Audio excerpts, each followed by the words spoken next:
Gaston Lagaffe, oui, mais pas en BD. Au cinéma. Et oui, pour la première fois au cinéma, l'adaptation est signée Pef, un Pef qu'on connaît de la troupe des Robins des Bois, et on passe un super moment avec ce film. C'est Théo Fernandez qu'on a vu dans Les Tuches qui incarne Gaston, et il est plus vrai que nature. Son expression favorite est toujours « m'enfin ». Et cette fois, Gaston ne travaille pas dans une maison d'édition, il est en stage dans une start-up qui s'appelle Le Petit Coin, entreprise qui recycle et donne une nouvelle vie à des objets invendables.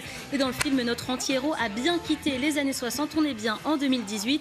Il tente toujours de changer le quotidien de ses collègues avec ses inventions délirantes, et ses gaffes vont mettre en péril le rachat de l'entreprise par le redoutable monsieur de Messmaker. Extrait. Au Petit Coin, on rend utile l'inutile. Qui vous a recruté? Je sais pas, on m'a dit de venir et on voulait t'en parler. Mais venir pour faire quoi? Les objets inutiles arrivent par là-bas, sont stockés ici. Mettez-vous au travail avant que je transforme votre convention de stage en confetti.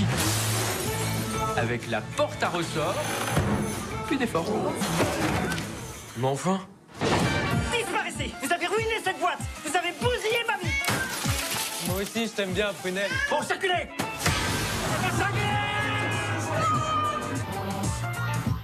Vous le voyez, c'est plutôt très drôle. On retrouve tous les personnages qu'on aime. Prunelle, le patron, Ronchon, interprété par Pef, Mademoiselle Jeanne, incarnée à merveille par Alison Wheeler. On a aussi Arnaud Ducré, que moi que j'aime beaucoup, qui est savoureux dans le rôle de l'agent Lontarin. Et Jérôme Commandeur porte très bien le costume du méchant. On replonge complètement dans l'univers de la BD. Vous l'avez vu, les décors sont magnifiques. On retombe vraiment en enfance. Les effets spéciaux sont vraiment très réussis. Et Théo Fernandez et Gaston à 100% nonchalant dans la lune et en même temps écolo, un petit peu anarchiste et bourré d'imagination. Le jeune acteur s'est confié à Sophie Devessière et il a dû créer son rôle de toute pièce. Et bien oui, car c'est la première fois qu'on entend Gaston parler.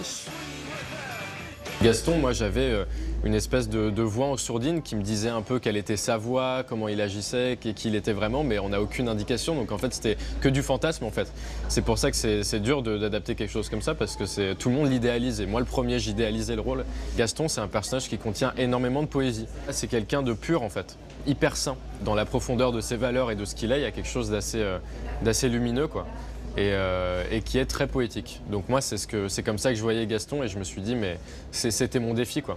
Mon défi, c'était pas d'être gaffeur, mon défi, c'était pas de bien faire les gags. Je me suis amusé là-dessus, mais mon défi, c'est de le rendre touchant et poétique. Gaston Lagaffe, ça sort aujourd'hui, c'est vraiment un film familial. Alors je vous signale que la fille de Franquin n'a pas trop apprécié l'adaptation. Elle parle quand même d'un désastre avec un scénario débile et un rythme des gags catastrophique. Ils sont rhabillés pour l'hiver. Écoutez, moi j'ai passé un bon moment. Ça sort aujourd'hui, allez vous faire votre propre avis. Voilà, exactement. Je crois que les enfants vont beaucoup apprécier. Voilà, c'est plutôt un film pour les enfants. Merci Binti Lilo.